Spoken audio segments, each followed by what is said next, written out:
জাতীয় বিশ্ববিদ্যালয়ের online video ক্লাসে তোমাদের সবাইকে স্বাগতম। During this pandemic, I feel proud to be a research person of any online video class. Please maintain health issues. আমি doctor Ruhul Quddus, BSc honours third ইয়ারের physics 232701 কোর্সটি ফোর্থ লেকচার দিব। আজকে এই লেকচারের টপিক রাদারফোর্ড নিউক্লিয়াস।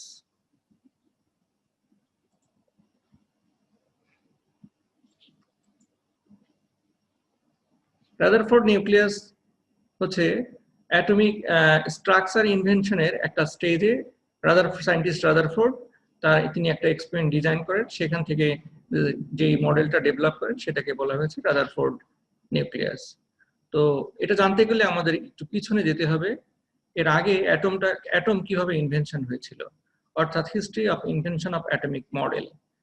প্রাচীন যুগে গ্রিক এবং ইন্ডিয়ান ফিলোসফাররা অ্যাটমকে একটা ইনডিভাইজেবল স্মলেস্ট ইউনিট অফ ম্যাটার হিসেবে কনসিডার করেছিলেন, অর্থাৎ অ্যাটম হচ্ছে একটা স্মলেস্ট ম্যাটার যাকে আর ফার্দার স্প্লিট করা যায় না, অর্থাৎ এটা একটা সলিড স্মল অবজেক্ট। কিন্তু পরবর্তীতে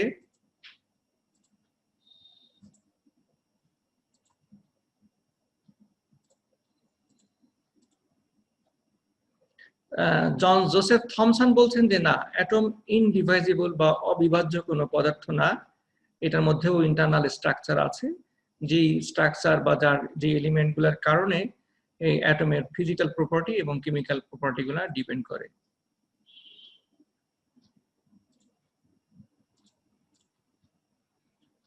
পরবর্তীতে থমসন অ্যাটমিক একটা মডেল এক্সপ্লেইন করেন, যেটাকে বলা হয় থমসনস পাম পুডিং মডেল অফ অ্যাটম।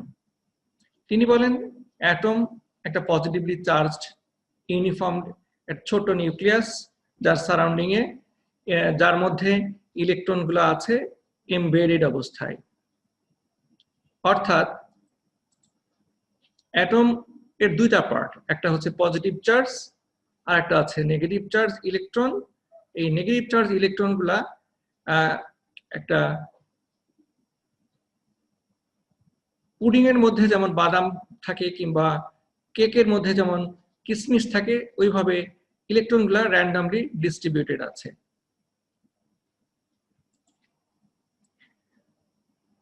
এবং তিনি আরো বলেন যে এই ইলেকট্রনগুলা তাদের ইকুইলিব্রিয়াম পজিশনে যখন ভাইব্রেট করে তখন সেখান থেকে ইলেকট্রোম্যাগনেটিক রেডিয়েশন এমিট করে। এই থিওরিগুলা 100% কারেক্ট না, এগুলা অ্যাটমিক ইনভেনশনের বেসিক বেস, অর্থাৎ এর উপরে নির্ভর করে পরবর্তীতে অ্যাটমিক মডেলগুলা ডেভেলপ করে এবং ফাইনালি কারেক্ট মডেল আসে। তো এই মডেলের মধ্যে কিছুটা প্রবলেম ছিল, যেগুলা পরবর্তী সায়েন্টিস্টরা স্টাডি করছেন এবং তারা নতুন করে তত্ত্ব দিয়েছেন। এর মধ্যে একজন প্রখ্যাত সায়েন্টিস্ট রাদারফোর্ড, তিনি প্রথমত 1902 সালে আলফা পার্টিকেল ইনভেনশন করেন। আলফা পার্টিকেলকে তিনি বলেন যে এটা একটা পজিটিভলি চার্জড নিউক্লিয়াস। তারপরে সেই 1909 সালে এই আলফা পার্টিকেল ইউজ করে উনি একটা এক্সপেরিমেন্ট পরিচালনা করেন। তার সেই এক্সপেরিমেন্টের অবজেক্টিভ ছিল গোল্ড অ্যাটমের কম্পোজিশন ইনভেস্টিগেট করা, অর্থাৎ গোল্ড অ্যাটমের মধ্যে কি আছে, inside the gold atom what are the composition, সেগুলাকে ফাইন্ড আউট করা। তো তিনি এবং তার দুজন স্টুডেন্ট, একজনের নাম গাইগার আর একজনের নাম মার্সডেল, এই দুজন পিএইচডি স্টুডেন্টের সাথে 1909 সালে একটা এক্সপেরিমেন্ট ডিজাইন করেন, যে ডিজাইনটায় Rutherford alpha particle scattering experiment নামে পরিচিত। সে এক্সপেরিমেন্টে তিনি প্রথমে একটা ভ্যাকুয়াম চেম্বার প্লেস করেন। এই ভ্যাকুয়াম চেম্বারের মধ্যে আলফা সোর্স মানে এমন একটা রেডিও আইসোটোপ প্লেস করা হয় যেখান থেকে আলফা রেডিয়েশন এমিট করতে পারে। তার সামনে রাখা হয় একটা গোল্ড ফয়েল, খুবই থিন গোল্ড ফয়েল, এবং আলফা পার্টিকেল গোল্ড ফয়েলে হিট করার পরে ওইখান থেকে ডিফ্লেক্ট করে অথবা রিবাউন্ড করে অথবা স্ক্যাটার্ড হয়। এগুলাকে একটা জিঙ্ক সালফাইড ডিটেক্টর দিয়ে ডিফারেন্ট অ্যাঙ্গেলে উনি এটা ইনভেস্টিগেট করে দেখেন।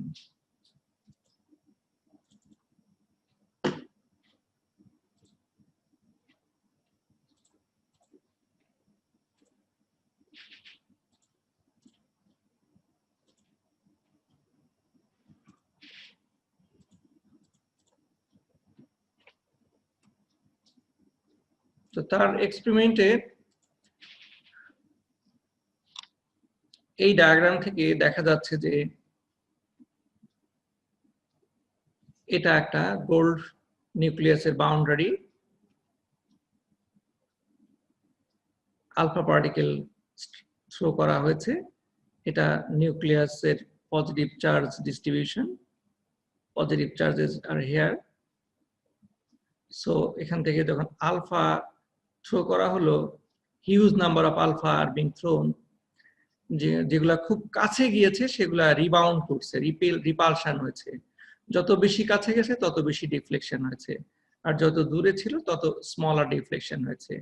এবং এখান থেকে যদি দেখা যাচ্ছে 1 2 3 4 5 6 7 7 আলফা পার্টিকেল পাঠানো হয়েছে, তার মধ্যে একটা সিঙ্গেল আলফা রিবাউন্ড ব্যাক, আর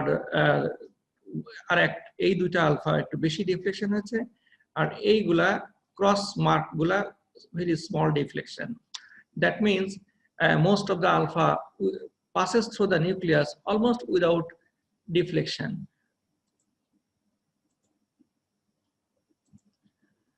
So এটা দিয়ে কি অবজারভেশন আসে? অবজারভেশন আসে alpha particle, maximum alpha particle যেহেতু স্ট্রেট ফরওয়ার্ড পাস করে, তার মানে ডেফিনেটলি আলফার মধ্যে হিউজ এমটি স্পেস আছে।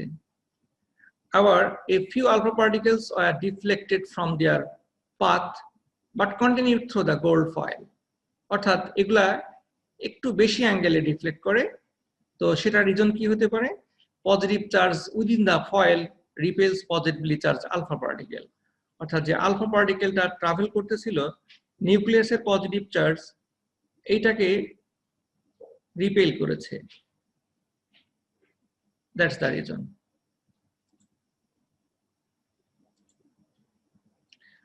এরপরের অবজারভেশন এবং কনক্লুশনে পাওয়া যায় যে very few alpha particle rebounded back, পিছনের দিকে চলে আসে। তার মানে definitely size of nucleus is very small না হলে যে head on collision হবে, head on যদি এটা বড় হলে তো definitely huge number rebound করতো। নিউক্লিয়াসটা খুব স্মল সাইজ হওয়ার কারণে small number of alpha particle deflected back, এবং most of the mass is concentrated at the central nucleus, as well as the charge is also concentrated at the central nucleus.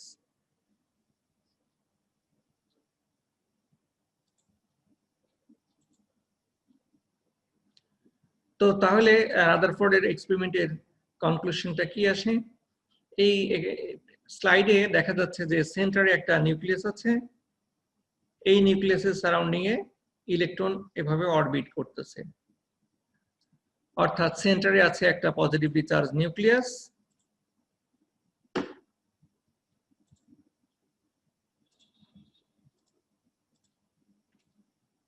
এই positively charge নিউক্লিয়াসকে orbit করতেছে electron, এবং central নিউক্লিয়াসের size very small compare to the size of the atom.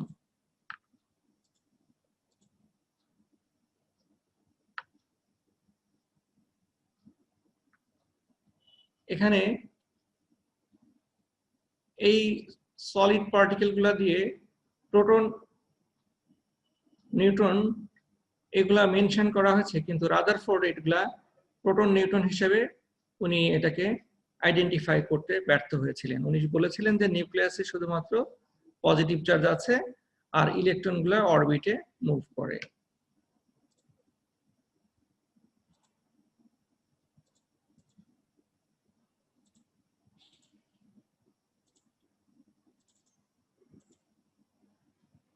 The electrons revolve around the nucleus with very high speed in circular paths, which is called orbits.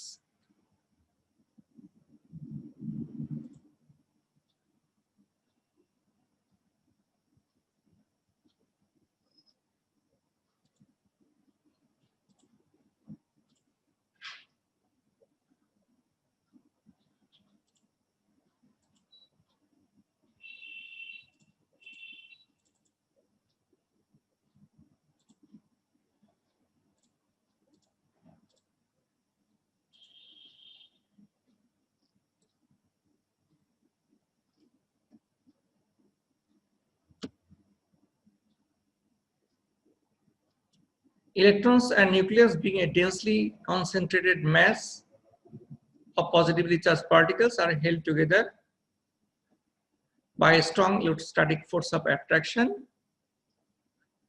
Rutherford এক্সপেরিমেন্টের কিছু limitation ছিল, তার মধ্যে একটা important limitation ছিল Maxwell উনি বলেছিলেন যে চার্জ পার্টিকেল যখন অ্যাক্সিলারেট করে তখন সেখান থেকে ইলেকট্রোম্যাগনেটিক রেডিয়েশন এমিট করে।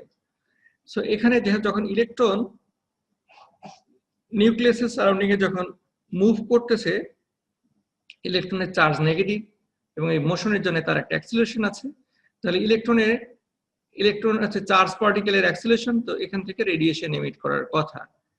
তাহলে এই রেডিয়েশনের এনার্জি সোর্স কি হবে? অ্যাকর্ডিং টু রাদারফোর্ড এটা তাহলে আস্তে আস্তে রেডিয়াসটা ডিক্রিজ করতে থাকবে, রেডিয়াস শিঙ্ক করতে করতে একসময় এটা নিউক্লিয়াসে হিট করার কথা, কিন্তু সেটা হচ্ছে না। So Rutherford proposed that the electrons revolve around the nucleus in fixed path called the orbits. So Rutherford model was not in accordance with the Maxwell theory and could not explain stability of an atom. কিন্তু এই যে ম্যাক্সওয়েলের যে theory সেটা Rutherford explain করতে পারেন না, এবং একটা স্টেবল এলিমেন্টের যে কন্ডিশন সেটা এক্সপ্লেইন করতে তিনি ব্যর্থ হয়েছেন।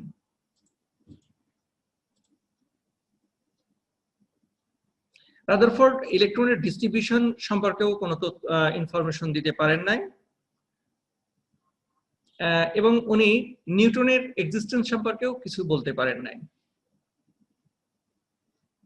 এই যে থিওরিগুলো আমরা এতক্ষণ আলোচনা করলাম, থমসনস পাম্প পুডিং মডেল, রাদারফোর্ড মডেল, এগুলা কমপ্লিটলি অ্যাকুরেট না, ইনঅ্যাকুরেট হলেও এগুলার উপরে বেস করেই পরবর্তীতে কোয়ান্টাম মেকানিক্স ডেভেলপ হয়েছে এবং এই অ্যাটমিক স্ট্রাকচারের ডিটেল ইনফরমেশন পরবর্তীতে পাওয়া গেছে।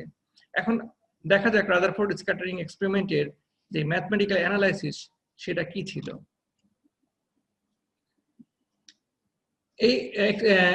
এখানে যে ডায়াগ্রামটা আছে সেই ডায়াগ্রামটা প্রথমে একটু ব্যাখ্যা করি। এই লাইনটা দিয়ে বোঝানো হয়েছে motion of the alpha particle, আর এখানে আছে গোল্ড নিউক্লিয়াসের পজিশন।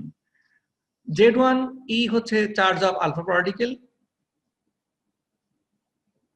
আর Z2e হচ্ছে charge of gold atom, Z2e। তো আলফা পার্টিকেল যদি v0 স্পিডে মুভ করে তাহলে নিউক্লিয়াস গোল্ড নিউক্লিয়াসের থেকে তার স্মলেস্ট ডিস্টেন্স হচ্ছে b, যেটাকে বলা হয় ইম্প্যাক্ট প্যারামিটার অথবা closest distance of closest approach. এবং এখানে যে কার্ভ পাথটা হয়ে গেছে এই পাথের থেকে তার যে রেডিয়াল ডিস্টেন্স সেন্টার থেকে সেটা r, আর এটা initial distance direction of deflection ছিল এই according to along this arrow, এবং তার ডিফ্লেকশন আছে থিটা ডিগ্রি। তাহলে এখান থেকে আমরা এই যে থিটা, যেটাকে আমরা স্ক্যাটারিং অ্যাঙ্গেল বলতেছি, এটার সাথে ইম্প্যাক্ট প্যারামিটার একটা রিলেশনশিপ ডেভেলপ করার চেষ্টা করব। আমাদের প্রপোজ যেটা ফাইনালি আমরা যেটা পাবো সেটা হচ্ছে b = Z1 Z2e square divide by 8 pi epsilon naught into k for kinetic energy half mv square into cot theta by 2। এখন এখান থেকে দেখা যায় যে যখন b স্মল হবে তখন আরো স্মল হবে, r স্মল হলে কুলাম্ব ফোর্স হচ্ছে F = k q1 q2 divide by r square. r যত স্মল হবে ফোর্স তত ইনক্রিজ করবে, আর ফোর্স যত ইনক্রিজ করবে অ্যাঙ্গেল স্ক্যাটারিং অ্যাঙ্গেল তত ইনক্রিজ করবে, অ্যাঙ্গেল তত বাড়তে থাকবে। এখন এটা আমরা ডিটেইল অ্যানালাইসিস করি। ইলেকট্রোস্ট্যাটিক ফোর্স এর ভ্যারিয়েশনটা ফলো করা হয় ইনভার্স স্কয়ার ল। চার্জ থেকে যত ডিসটেন্স বাড়বে ফোর্স তত কমবে। তো the impact parameter b is the minimum distance to which, যেটা একটু আগে আমি বললাম, to which the alpha particle should approach theta scattering angle। তাহলে এখানে ইনিশিয়াল ডিরেকশন যেদিকে ছিল তার যদি আমরা মোমেন্টাম চেঞ্জ কনসিডার করি তাহলে দেখব যে আমরা ইনিশিয়াল মোমেন্টাম ছিল, আমি একটু প্রিভিয়াস স্লাইডে যাই, ইনিশিয়াল মোমেন্টাম ছিল এই ডিরেকশনে এবং ফাইনাল মোমেন্টামটা এসছে এই ডিরেকশনে, অর্থাৎ তাদের একটা rate of change of momentum এসছে। সেই মোমেন্টামের কারণে একটা ফোর্স ডেভেলপ হবে। তো এই change in momentum del p, that is the difference of the final momentum of the alpha minus initial momentum of the alpha, that is the summation over force into dt. এই ফোর্সটা হচ্ছে column force, যেটা একটু আগে বলেছি, k q of alpha into q of gold divided by r square. এখন আমরা যদি এই কনসেপ্টটাকে ইলাস্টিক কলিশন কনসিডার করি, অর্থাৎ কাইনেটিক এনার্জি যদি কনজার্ভ থাকে তাহলে এক ধরনের অ্যানালাইসিস হবে, আর কাইনেটিক এনার্জি কনজার্ভ না থাকলে আরেক ধরনের অ্যানালাইসিস হবে। তো কাইনেটিক এনার্জি যদি কনজার্ভ ধরি তাহলে আলফা পার্টিকেল কলিশনের আগে যে মোমেন্টাম হবে, আফটার কলিশন সেম মোমেন্টামই থাকবে। Alpha before collision, after collision. সেক্ষেত্রে আমাকে দুটাকে যদি এমভি কনসিডার করি তাহলে আমাদের P2 মাইনাস P1 অর্থাৎ যেটা ডেল পি মোমেন্টাম চেঞ্জ বললাম, সেটা তাহলে আমাদের কি দাঁড়ায়, এমভি মাইনাস মাইনাস এমভি। একটা মাইনাস হলো কারণ ডিরেকশনটা চেঞ্জ হয়ে যায়, যদি অপোজিট হয় তাহলে মাইনাস হয়ে 2mv হবে, আর যদি অপোজিট না হয়ে এভাবে ডিফ্লেক্ট করে তখন আমাদেরকে এই অ্যাঙ্গেলগুলো কনসিডার করে ক্যালকুলেশন করতে হবে। এই ডায়াগ্রামে আমাদের ডিফ্লেকশনটা দেখানো আছে। এটা হলো initial path of the alpha particle অর্থাৎ মোমেন্টাম p1, এটা final path of the alpha particle অর্থাৎ ফাইনাল মোমেন্টাম, এবং এই দুটার চেঞ্জটা দেখানো হবে এই ডিরেকশনে, যেটা পরের স্লাইডে দেখানো ড্রয়িং মেনশন করা হয়েছে। তো এখানে যদি আমরা সাইন রুল অ্যাপ্লাই করি তখন আমরা দেখব, আমি একটু প্রিভিয়াস স্লাইডে আবার যাই, এই স্লাইডে এই মোমেন্টাম চেঞ্জটা ক্লিয়ার হবে। এটা হলো ইনিশিয়াল মোমেন্টাম আর এটা ফাইনাল মোমেন্টাম, এবং এটা হলো change in momentum delta P, অর্থাৎ এই ইনিশিয়াল পাথ, এটা ডিফ্লেক্টেড পাথ, এই ডিরেকশন হবে চেঞ্জ ইন মোমেন্টাম। তাহলে এইখানে যদি আমরা একটা ট্রায়াঙ্গেল ফলো করি, এই অ্যাঙ্গেলগুলো একটু ডেসক্রাইব করে নিই তাহলে বুঝতে সুবিধা হবে। এটা হচ্ছে স্ক্যাটার্ড অ্যাঙ্গেল, তাহলে এটা হচ্ছে 180 ডিগ্রি অ্যাঙ্গেল। এখানে যদি আমি একটা সেন্টার দিয়ে লাইন ড্র করি, আমার এই পোর্শনটা হবে পাই মাইনাস থেটা বাই 2, সিমিলারলি এই পোর্শনের অ্যাঙ্গেলটা হবে পাই মাইনাস থেটা বাই 2। আর এটা হচ্ছে আরেকটা প্লেনে যদি নরমাল ড্র করি, সেটা হলো ফোর্স থেকে অ্যাঙ্গেল হবে ফাই। সো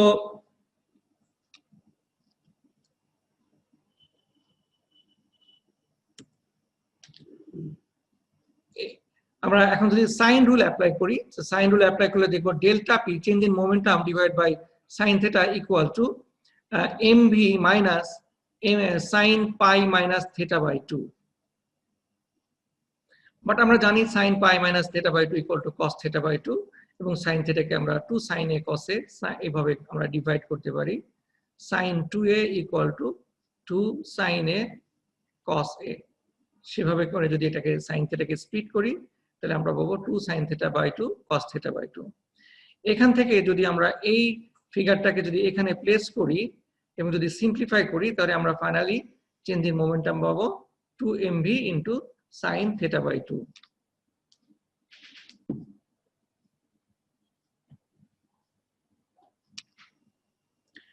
এখন এখানে যে ইম্পালস, যেটাকে বলা হয় force Times force into dt, the summation over force into dt, impulse এবং momentum change এর direction same।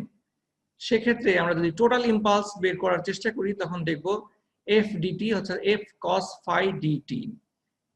phi is the instantaneous angle between f and del p along the path of the alpha particle, যেটা equation number 25 এবং equation 26 এখানে এগুলা mention করা আছে।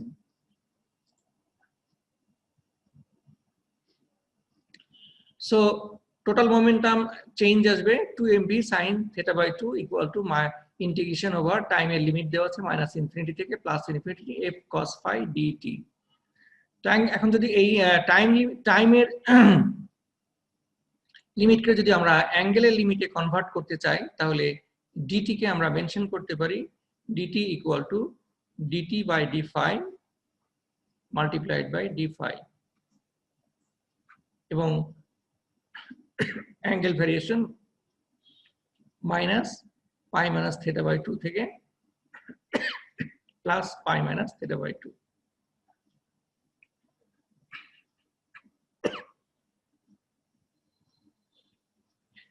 এখানে এই d phi বাই dt এটাকে আমরা অ্যাঙ্গুলার স্পিড ওমেগা হিসেবে মেনশন করতে পারি।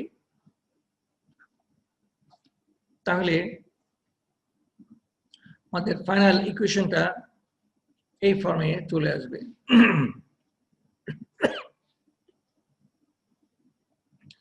The electric force exerted by the nucleus of an alpha particle acts along the radius vector joining them, so there is no torque on alpha particle and its angular momentum m omega r square is constant. সুতরাং এই angular momentum constant ধরলে আমরা এটাকে finally angular মোমেন্টামকে mvb বলতে পারি। Linear momentum হচ্ছে mv আর angular momentum আসছে m omega r square অর্থাৎ mvb, যেখানে v হচ্ছে ওমেগা r। তাহলে m omega square r equal to mvr, r যদি b এর ইকুয়াল হয় তখন এটা হবে mvb। therefore আমরা এই ইকুয়েশন থেকে যদি রিঅ্যারেঞ্জ করি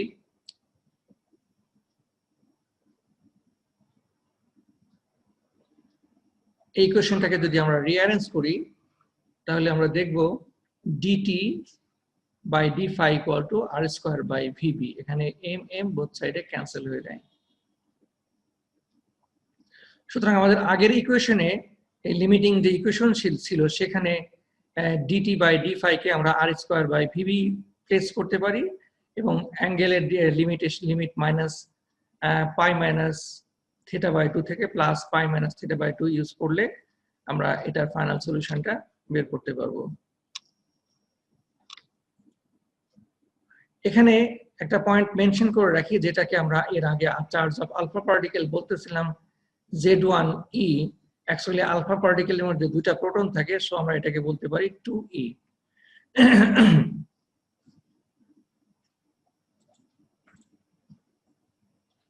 সুতরাং আমাদের কুলাম্ব ফোর্স যেটা নরমালি হয় 1/4 pi epsilon naught Q alpha into Q of gold.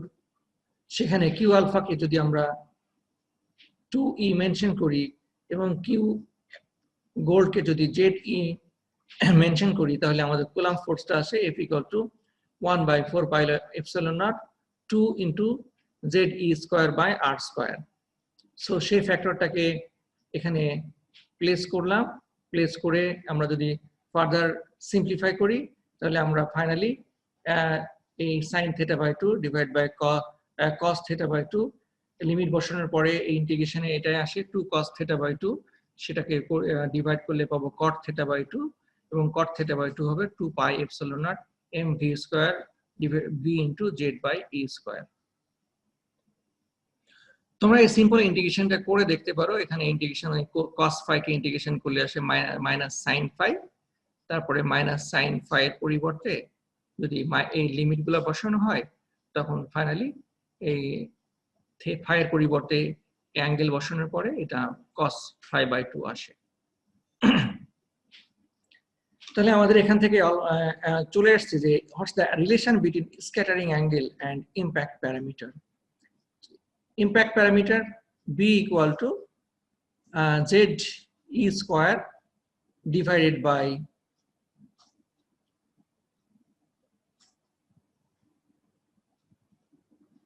impact parameter কে যদি আমরা সাবজেক্ট করি তাহলে আমরা দেখব impact parameter equal to ZE square into cot theta by 2 divided by 2 pi epsilon naught m V square.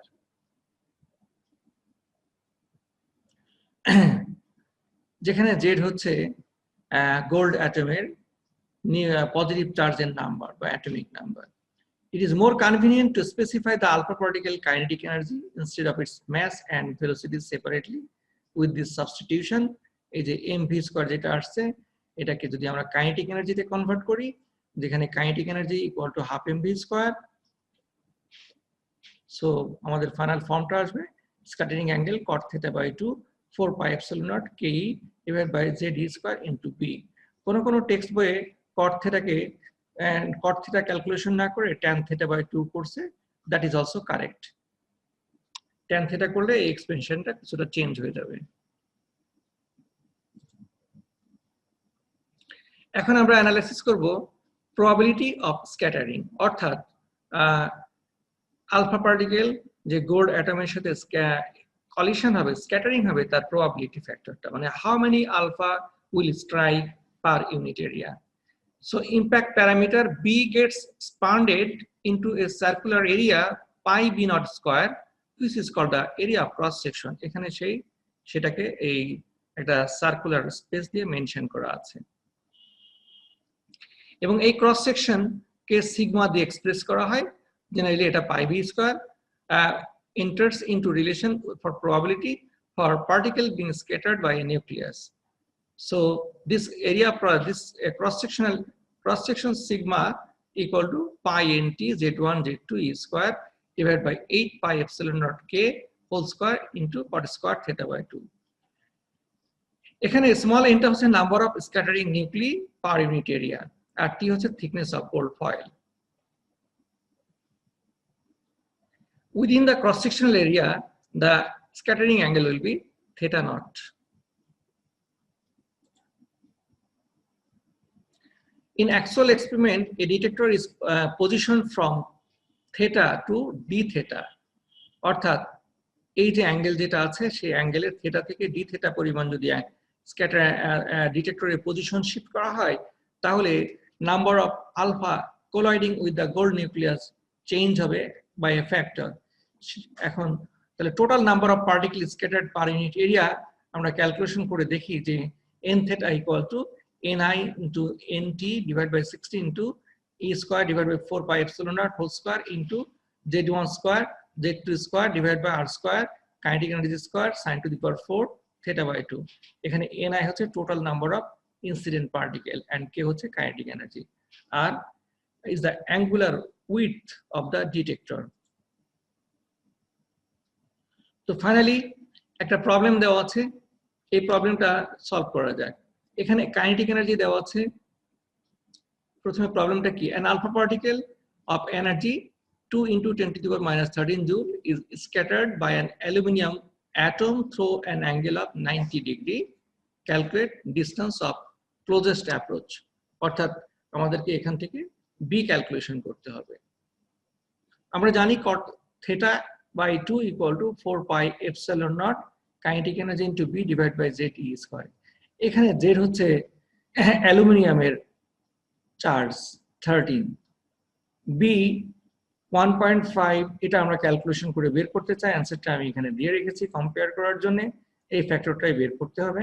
Kinetic energy হচ্ছে half mv square. তো calculation করে দেখা যাক কি আসে। থিটার ভ্যালু দেওয়া আছে আমাদের এখানে 90 ডিগ্রি, কাইনেটিক এনার্জির ভ্যালু দেওয়া আছে 2 into 10 to the power minus 13 joule,